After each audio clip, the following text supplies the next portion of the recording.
नमस्कार, आप सभी का स्वागत है एनडीटीवी राजस्थान पर और मैं हूं आपके साथ शुभेंदु सिंह। उदयपुर जिसे प्रकृति ने एक अद्भुत सुंदरता दी है, जिसमें अरावली की सुंदर पहाड़ियां हैं, साथ में मेवाड़ के महाराजाओं की दी गई विरासत इसे और भी बड़ा बनाती रही। इसी वजह से यहां हर साल लाखों की संख्या में सैलानी आते हैं। पुराने शहर में आज भी ऐसे मंदिर हैं जो सिर्फ आस्था का केंद्र नहीं बल्कि कला, इतिहास और आध्यात्मिकता का संगम है। मेवाड़ के वीरों ने इनकी रक्षा के लिए अपना खून तक बहाया, लेकिन अब हालात ऐसे हैं कि इन विरासतों पर ध्यान नहीं दिया जा रहा है। एक रिपोर्ट आती है।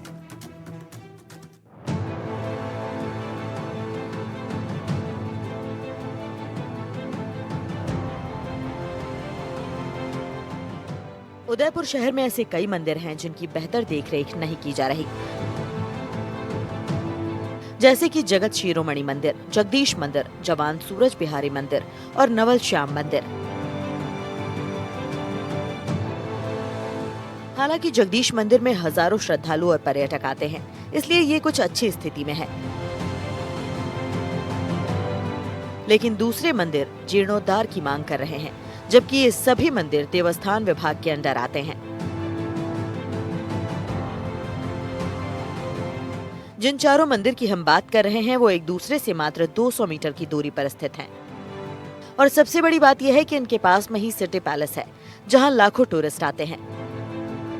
इन ऐतिहासिक मंदिरों के सामने से टूरिस्ट निकल जाते हैं, लेकिन कोई मंदिर में नहीं जाता। इसके पीछे का कारण है मंदिर के देखरेख का अभाव और बेहतर व्यवस्थाएं न होना। होटल एसोसिएशन से जुड़े लोगों का कहना है कि इतनी बड़ी विरासत हमारे पास है, लेकिन कोई देख रेख करने वाला नहीं है। झीलों की नगरी उदयपुर जो अपनी सौंदर्यता के लिए पूरे विश्व में प्रसिद्ध है, क्योंकि यहाँ पर प्रकृति की देन बड़ा जंगल और झीलें हैं। इसके साथ साथ कई ऐतिहासिक धरोहर हैं जो मेवाड़ राज परिवार सदियों से उदयपुर को देता हुआ आया है, जिसमें सनातन संस्कृति को दिखाते हुए कई ऐसी विरासत है जो भी अद्भुत कलाओं की संस्कृति को समेटे हुए हैं।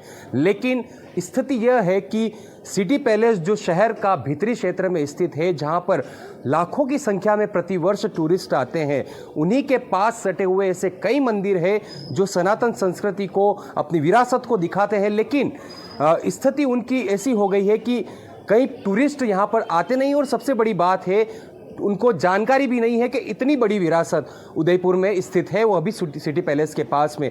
ये मंदिर आपको दिखा दूं, जगत शिरोमणि मंदिर जो 17वीं शताब्दी में बनाया गया था। इतना अद्भुत और इतनी कलाकृति इसकी है, लेकिन पैलेस के पास होते हुए भी कई टूरिस्ट जो है आसपास से निकल जाते हैं। लेकिन यानी हालांकि जगदीश मंदिर में बड़ी संख्या में टूरिस्ट जाते हैं, लेकिन ऐसे और भी मंदिर हैं यहाँ पर जहाँ पर नहीं कोई टूरिस्ट नहीं पहुँचते और पास से ही गुजर जाते हैं। हमारे साथ में होटल एसोसिएशन से जुड़े हुए उपाध्यक्ष यशवर्धन जी, जिन्होंने इस पे काफ़ी काम भी किया है और जो कुछ इस विरासत को संजोने के लिए काफ़ी कुछ कर भी रहे। सर, जो 4 मंदिर या 4 से 5 मंदिर जो पैलेस एरिया के आसपास है, वॉल सिटी में है, क्या सोचते हैं, क्या स्थिति है, क्या होना चाहिए इनको लेकर? ये 4 मंदिर जो हैं, जगदीश मंदिर, जगत शिरोमणि मंदिर जिसमें आप खड़े हैं, नीचे नवल श्याम मंदिर है और पास ही में जवान बिहारी मंदिर है। हम सभी लोग ये चाहते हैं कि इन 4 मंदिरों की एक मंदिर ट्रेल बने, सरकार इसमें 10 करोड़ रुपए लगाए और इस मंदिर ट्रेल का विकास करे। ये मंदिर अपनी पूर्व की स्थिति में लौट आएँ और इन मंदिरों से इस प्रकार से सनातन का, धर्म का प्रचार हो, प्रसार हो, इस तरह से पर्यटन का प्रचार प्रसार हो कि ये मंदिर अपनी खोई हुई जो इनकी ब्यूटी थी वो वापस मिल जाए, इन मंदिरों को इनकी खूबसूरती लौट आए और इनकी सुंदरता का इस तरह से सब तरफ प्रचार हो कि दूर दूर से पर्यटक इन्हें देखने आए। जगत शिरोमणि मंदिर इनमें सबसे बड़ा है, आप देखें इसका बहुत, जहाँ पर हम खड़े हुए हैं, जहाँ पर हम खड़े हुए हैं आप देखें तो ये जगदीश मंदिर से भी बड़ा है। और जगत शिरोमणि मंदिर मुग़ल बादशाह औरंगज़ेब के आक्रमण से भी बच गया था। जगदीश मंदिर में तो उस समय बहुत ज़्यादा डिस्ट्रक्शन हुआ था, काफ़ी सारी कार्विंग्स को नुकसान पहुंचा था, बहुत सारी कलाकृतियां टूटी थी, लेकिन जगत शिरोमणि मंदिर तक औरंगज़ेब की जो आर्मी थी वो नहीं पहुंच पाई थी, तो यहाँ बहुत कुछ बच गया था। और यहाँ पे ये सारी कार्विंग्स बड़ी सुंदर हैं, इंटैक्ट हैं, सफ़ेद संगमरमर में बनी हुई हैं और सिटी पैलेस और जगदीश मंदिर के बिल्कुल बीच में है। जगदीश चौक का जो एरिया है ये सांस्कृतिक महत्व रखता है, राजनीति से भी ये एरिया जुड़ा हुआ है क्योंकि शहर के बीचों बीच होने के कारण शहर की राजनीति भी यहीं से पनपती है। और यही एरिया है जहाँ धर्म का, संस्कृति का प्रचार प्रसार होता है। गरबे यहीं पे होते हैं नवरात्रि में, सारे मंदिर यहीं आसपास हैं। करीबन 50 मंदिर इस ओल्ड सिटी में हैं, पुराने शहर में हैं।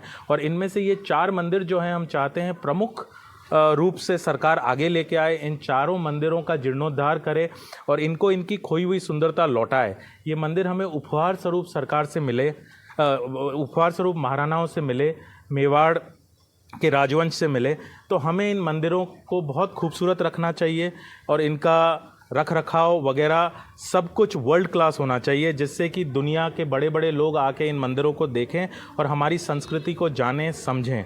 अच्छा, रख रखाव क्यों? क्योंकि क्या स्थिति समझते, क्या हो गया है इनमें? क्योंकि जगदीश मंदिर में तो पहले से ही काफ़ी बड़ी संख्या में टूरिस्ट पहुंचते हैं, आयोजन भी होते हैं, तो क्या स्थिति मानते हैं इन मंदिरों को, इसलिए आप बोल रहे हैं कि 10 करोड़ का इन्वेस्ट होना चाहिए सरकार से ताकि ये निखर सके?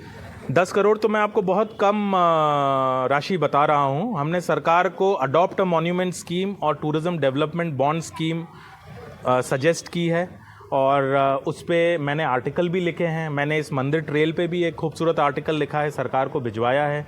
और हमारे इस पूरे क्षेत्र के सभी लोग ये चाहते हैं कि इन चारों मंदिरों की मंदिर ट्रेल बने। ये आम आदमी चाहता है, डबल इंजन की सरकार है राजस्थान में और हम चाहते हैं कि सरकार अपने से आगे आके ये काम करे। बिल्कुल, आपको मंदिर भी दिखा दूं, जगत शिरोमणि मंदिर, जिसकी बता रहे हैं कि ये खोई विरासत हो चुकी है। स्थिति आप देख सकते हैं, ये देवस्थान विभाग, सरकार का देवस्थान विभाग के अंडरटेकिंग में आता है। उसी के अनुरूप ये कहना चाह रहे हैं कि यहाँ पर स्थिति सुधरे, क्योंकि पूरी जो इतना प्राचीन है, इतनी विरासत को संजोए हुए हैं। मैं दिखाना चाहूँगा विरासत को संजोए, उसकी हालत यहाँ तक कर दी है कि कचरा पड़ा हुआ, टूट फूट की स्थिति है। और जो भी जीर्णोद्धार के लिए बता रहे हो, मंदिर के अंदर भी बताऊंगा, जगदीश मंदिर भी इसके समीप ही है। वो सामने जो गुंबद दिख रहा है वो जगदीश मंदिर का ही है। इसके अलावा अंदर भी आपको दिखाऊंगा कि किस तरह से मंदिर की बनावट बनी हुई, आर्किटेक्ट है मंदिर का।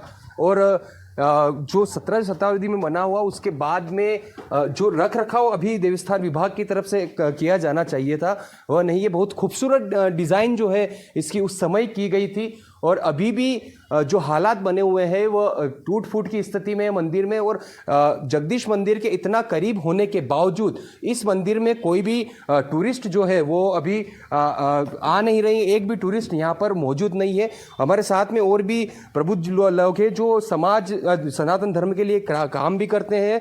प्रदीप जी हमारे साथ हैं। प्रदीप जी, क्या सोचते, क्या समझते हैं कि क्या हालत है मंदिर की, क्या होना चाहिए? मैं समझता हूँ कि हमारी जो सनातन की जो विरासत है, उस विरासत के अगर प्रतीक चिन्ह के रूप में अगर कोई चीज़ है तो हमारे पास हमारे मंदिर हैं।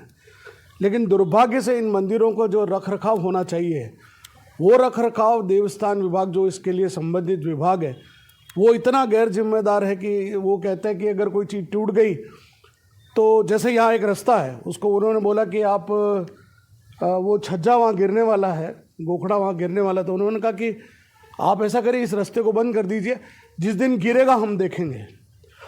तो ये जो स्थिति बनी है, इस पे चिंतन करने की आवश्यकता है, क्योंकि हमारी इस ऐतिहासिक विरासत को हमने तो नया कुछ नहीं बनाया, लेकिन जो है उसका भी रख रखाव करने की स्थिति में हम नहीं हैं। और यही वजह कि धीरे धीरे कहीं पत्थर टूट रहे हैं, कहीं कंगूरे निकल के बाहर आ रहे हैं और दुनिया भर की बहुत अच्छी चीज़ें, दूसरी टूरिस्ट के लिए होटल्स वगैरह बहुत अच्छी बन रही है। लेकिन टूरिस्ट यहाँ उदयपुर आएगा तो वो विरासत को देखने आता है, इस शहर की खूबसूरती को देखने आता है। और खूबसूरती देखने के नाम पर हमारा जो एक जगदीश मंदिर है, वहाँ से इस तरफ आते ही टूरिस्ट ऊपर चढ़ता ही नहीं, क्योंकि वो सोचता है ये तो खंडर पड़े हैं, क्या देखें। तो पुनर्जीर्णोद्धार के साथ साथ मैं सोचता हूँ कि इसके जो एक्सपर्ट हैं उनके एक्सपर्ट की राय लेकर, और जहाँ जैसा पुराना स्थापत्य था उस स्थापत्य को फिर से अगर इस्टेब्लिश करेंगे तो ये जो मंदिर है ये पुष्टि मार्गी मंदिर है।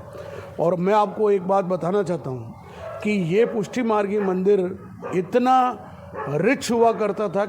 ये जो कहने को मंदिर यहाँ है, लेकिन इसकी ज़मीन सवीना खेड़ा तक थी और वहाँ से जो कृषि उपज होती थी उससे, उस आय से ये मंदिर चला करते थे। आज इस मंदिर की उन ज़मीनों को किसने कहाँ कब्जा किया, कौन खा गया, या यूआईटी ने, या अब तो उदयपुर विकास प्राधिकरण के अंडर में आ गई है, जैसी भी स्थिति बनी। लेकिन हमको ये चिंतन करने की आवश्यकता है कि इतने वैभवशाली मंदिरों को हम केवल रखरखाव भी न कर पाए तो ये लिए हमारे लिए बहुत दुर्भाग्य की बात है। बातें हम भली सनातन की कर लें, लेकिन काम तो ये हो रहा है कि धीरे धीरे ये खत्म होते चले जा रहे हैं। जगदीश मंदिर क्षेत्र के पार्षद गोपाल जोशी का कहना है कि नवल श्याम मंदिर जीर्ण शीर्ण अवस्था में है। देवस्थान विभाग की तरफ से कोई सार संभाल नहीं की जा रही। अगर कोई मंदिर की परिक्रमा करता है तो उसे गंदगी झेलनी पड़ती है। स्मार्ट सिटी प्रोजेक्ट के तहत मंदिरों में काम हुए, लेकिन इन मंदिरों को छोड़ दिया गया। ये 18वीं शताब्दी का मंदिर है और ये मंदिर ट्रेल में आता है। ये चारों मंदिर, जगदीश मंदिर, जगत शिरोमणि, ये नवल श्याम जी का, और इसके लिए बहुत से स्थानीय जो भी पुजारी है, स्थानीय निवासी, इन्होंने बहुत प्रयास किए। देवस्थान को कई ज्ञापन भी दिए, लेटर भी लिखे, पर कोई ध्यान नहीं दिया गया। तो इसलिए सरकार को और प्रशासन से इस ओर ध्यान आकर्षित करना चाहता हूँ। इस मंदिर की जीर्णोद्धार किया जाए और इसको जीर्ण शीर्ण अवस्था में सुधार कर इसका जो भी पुराना अभी स्मार्ट सिटी के जो काम हुआ इसका पूरा उसी तरह इसका काम किया जाए। जगदीश मंदिर से ही पूर्व पार्षद गोपाल नागर ने चारों मंदिरों के बारे में हमें जानकारी दी और कहा कि उदयपुर झीलों की नगरी के साथ साथ मंदिरों की भी नगरी है। महाराजाओं ने यहाँ कई मंदिर बनवाए हैं। यहाँ पुष्टि मार्गीय संप्रदाय के 4 मंदिर हैं जो अपने आप में ऐतिहासिक हैं। इन ऐतिहासिक मंदिरों की उपेक्षा की जा रही है। उदयपुर झीलों की नगरी है, उदयपुर ऐतिहासिक नगरी है, उदयपुर वाइट नगरी है, उसके साथ साथ उदयपुर मंदिरों की नगरी भी है। यहाँ महाराणाओं ने कई मंदिर बनाए। आप अगर सिटी पैलेस से बाहर निकलेंगे तो पुष्टि मार्गीय संप्रदाय के 4 मंदिर जो अपने आप में एक ऐतिहासिक है। सारे मंदिरों की सरकार, चाहे कोई भी हो, और धर्म में राजनीतिकरण करना मैं बिल्कुल अनुचित मानता हूँ। चाहे आप जगदीश मंदिर देख लें, चाहे इस मंदिर को देख लें, चाहे ऊपर के मंदिरों में देख लें, जहाँ ऐतिहासिक चीज़ें हैं, सारी दुर्दशा और लापरवाही की शिकार है, उनकी उपेक्षा की जा रही है। मुझे लगता है देवस्थान विभाग इन मंदिरों की उपेक्षा कर रहा है, जबकि आज इन मंदिरों को अगर सहेजा जाए, संभाला जाए तो एक बहुत बढ़िया सर्किट, आप गणगौर घाट पे देखिए, अंदर वाले घाट पर पूरा हरिद्वार का घाट की तरह निर्माण है उसका। हनुमान जी का मंदिर है, महादेव के मंदिर है, कृष्ण का मंदिर है, सारा सर्किट एक बना हुआ है। देवस्थान विभाग के अतिरिक्त आयुक्त जतिन गांधी का कहना है कि जगदीश मंदिर में तो काफी लोग जाते हैं, लेकिन आसपास के मंदिरों में कम लोग ही आते हैं। मंदिरों में पहले भी कई काम किए गए हैं और विभाग द्वारा और भी काम करवाए जा रहे हैं। जगदीश मंदिर के अलावा दूसरे मंदिरों के जीर्णोद्धार के लिए राज्य सरकार को प्रस्ताव भेजा गया है। जगदीश मंदिर और उसके आसपास में उस पेराफरी में देवस्थान विभाग द्वारा प्रबंधित और नियंत्रित काफ़ी मंदिर हैं और इन मंदिरों की तरफ जगदीश मंदिर में सबसे ज़्यादा लोग आते हैं, लेकिन पास के मंदिरों में कम लोग पहुंचते हैं। तो उसको बढ़ाने के लिए हमने पूर्व में भी प्रयास किए और अप्रैल 2023 में हमने देवदर्शन पदयात्रा के नाम से एक अभियान चलाया था और उसमें काफ़ी लोगों ने इंटरेस्ट दिखाया था और इस क्रम को आगे जारी रख करके और देवस्थान विभाग के मंदिरों में श्रद्धालुओं की संख्या को बढ़ाया जा सकता है। साथ ही सुविधाएं बढ़ाने के लिए हमने जगदीश मंदिर के अलावा भी अन्य मंदिरों के राज्य सरकार को बजट घोषणा के अंदर जीर्णोद्धार को और यात्रियों की सुविधा बढ़ाने के लिए प्रस्ताव प्रेषित किए गए और इस ओर भी सकारात्मक रूप से प्रयास किया जाएगा।